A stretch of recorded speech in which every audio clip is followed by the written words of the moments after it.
श्री दाम जी का चरित्र आता है पूर्ण भगवदाश्रित, पूर्ण भगवदाश्रित।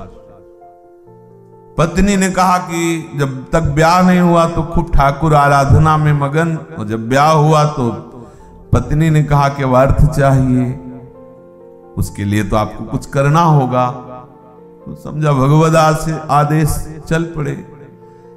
क्रम से उनकी सेवा पद्धति से, निष्काम महापुरुषों की सेवा भी बहुत उत्तम होती है, वो क्रम से पहुंच गए राजा के खजांची बन गए। पहले वो मंत्री के सेवक बने, फिर उन्होंने परिचय बताते वो खजांची बने।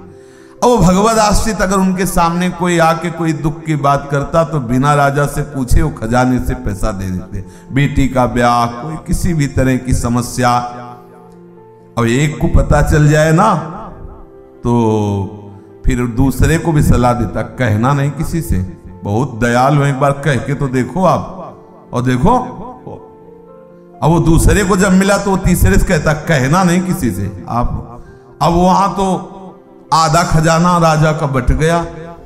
वो नवाब बादशाह उस समय थे, काजियों ने कान भर दिए कि जो आपने श्री दाम जी को अधिकारी बनाया खजांची, आपकी बिना अनुमति के आधा खजाना बांट दिया और ये अपराध है। खजाने का मालिक राजा है, आपको सेवक बनाया गया, आप कुछ भी करो तो अनुमति तो ले। वो अनुमति जो हरि को अर्पित है उनको क्या चिंता इस बात की। राजा ने दरबार में बुलाया और कहा, आपने खजाने को बिना अनुमति के बांटा? बोले हाँ महाराज बांटा। क्यों? जरूरत थी उनकी। बोले अपराध है ना? बोले आप कह रहे हो महाराज ये अपराध तो है। तो बोले फिर तुम्हें मृत्यु दंड दिया जा रहा है। स्वीकार, जैसी हरि की इच्छा। तुम्हें कोई इस पर प्रश्न? कोई नहीं। चाह? हाँ एक है, हमारे आराध्य देव विट्ठल भगवान है। अब जब शरीर पूरा ही हो रहा है तो एक बार दिखा दो उनको। हाँ ठीक। बादशाह ने आदेश किया, जाओ विट्ठल भगवान के सामने से इनको ऐसे दर्शन करते हुए निकल जाओ। पीछे हाथ बंधे हुए जिससे अपराधी के बांधे जाते हैं, और ये सामने गए, कहा राजी हो? बस इतने कहा, राजी हो? ऐसे क्या चल। अरे मृत्यु उनको दुखदाई होती जो शरीर से राग करते, जो प्रभु को समर्पित होते। मृत्यु उनके लिए खिलवाड़ होती है, बड़ा आनंद का विषय है। अब इधर इनसे कहा राजी हो, तो एक राजी कहां अपने भक्त का वध देख सकते हैं। तो 14 वर्ष की अवस्था, नौ किशोर अवस्था, सामने गए बादशाह की और जोहार किया, मालिक अमृतमयी आकर्षणमयी नामई कृष्ण है। आकर्षण का मूर्तिमान स्वरूप, वो नेत्र चला के बात करना, वो जोहार करना, बादशाह तो बिक गया। और मालिक हम दाम जी के नौकर हैं, हमने सुना है कि आपने हमारे मालिक को बंदी बना करके और उनको मृत्यु दंड की बात करी। तो ऐसे पीतांबर से किया तो दिव्य रत्न, दिव्य जवाहर, बोले देख लो तुम्हारे खजाने में अगर एक भी जवाहर कीमत हो, हीरा जवाहरत की, तो देख लो, ये सब रख लो, हमारे स्वामी को छोड़ दो।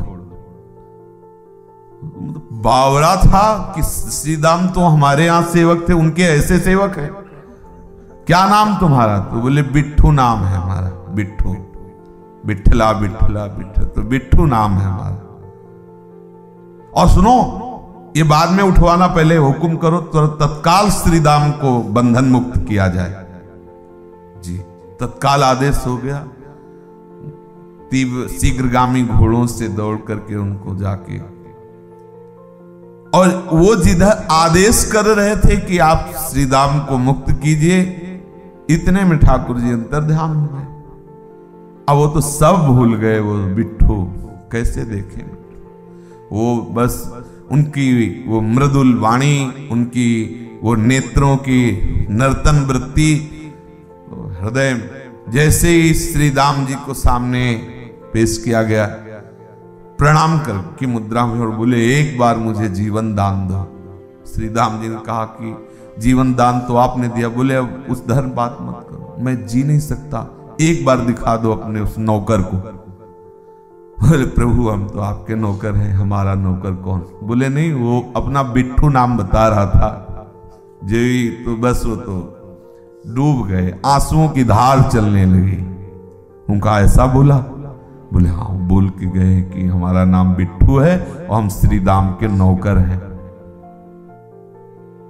फिर जब बादशाह ने पूछा आप रो क्यों रहे, तो उनका वो जगत के स्वामी प्रभु विठ्ठल भगवान हैं, वो प्यार के कारण ऐसी लीला कर रहे हैं, आके ऐसा बोले, वो हमारे स्वामी हैं, हमारे जीवन धन।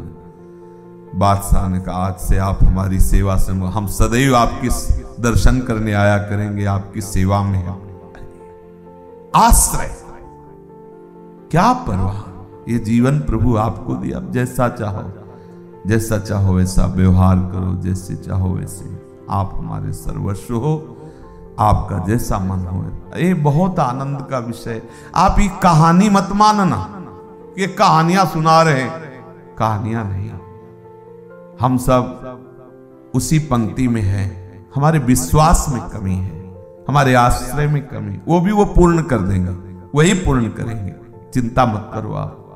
आप आश्रित होने का अंदर ही अंदर भाव बनाते चले जाओ। दिव्य चमत्कार, कोई नहीं रहेगा आपके आश्रय में। जो आश्रय शब्द है इसमें किसी को नहीं रखेंगे, दुखी मत होना। आपने अगर हमारे प्रभु का आश्रय लिया तो किसी को नहीं रखेंगे, बस शुरू भर होने दो। कोई नहीं रह जाएगा भैया। हाँ रोना मत। हाँ क्योंकि ये शुरू हो जाएगा फिर आपका कि वो अब वो भी हमसे मुंह फेर रहे हैं। देखो वो किसी की मान लेना, मान के कह रहे, पूरा जीवन हो गया इसी देखते।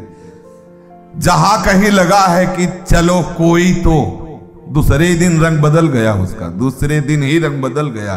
फिर आगे नहीं प्रभु आपके सिवा कोई नहीं।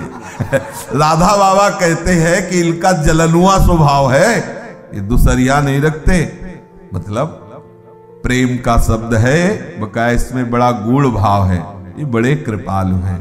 हमारा तो स्वभाव है फंसने का, पर ये कहीं फंसने नहीं देते। ये कृपा सिंधु हमें सदैव अपने ही चरण, और होगा पक्का, वो जीवन भर देखते आ रहे, इसलिए हम आपसे कह रहे हैं रोना मत, क्योंकि हमारा स्वभाव पकड़ना किसी न किसी, और जहां किसी को पकड़ा तो ये शुरू करेंगे। फिर आपको लगेगा इतना भी कृपा नहीं कर सकते, ये इतना भी नहीं कर सकते। वो कृपा ही कर रहे हैं, आपको समझ में नहीं आ रहा, आपके बंधन काट रहे हैं। एक दिन ऐसा आएगा जब आपके हृदय में ना रहेगा गुरु, ना रहेगा चेला, केवल वही होगा, अकेला ही अकेला। मान लो, नहीं रोना पड़ेगा, हम रोए हैं इसलिए कह रही, मान लो। केवल प्रभु अंदर बैठा लो, कोई नहीं प्रभु के सिवा, बस इतना मानना पड़ेगा। गुरु पितु मातु बंधु को नाही, क्या है, उमा राम सम हित जग माही, गुरु पितु मातु बंधु, ऐसा ही है।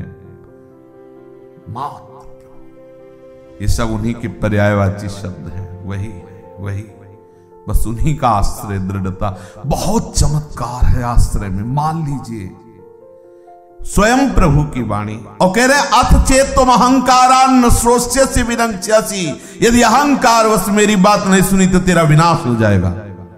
प्रभु का शब्द, अथ चेत तुम अहंकारान न श्रोष्यसि विनश्यसि, यदि मेरी बात नहीं सुनोगे तो नष्ट हो जाओगे, और मेरी बात सुनोगे तो मत चित्ता सर्व दुर्गाणि मत प्रसादात् तरिष्यति। क्या नहीं हो सकता प्रभु की कृपा से? जब एक पारस साधारण लोहे को सोना बना सकती है, हम तो प्रभु की जाति के हैं, प्रभु की जाति के हैं पक्का।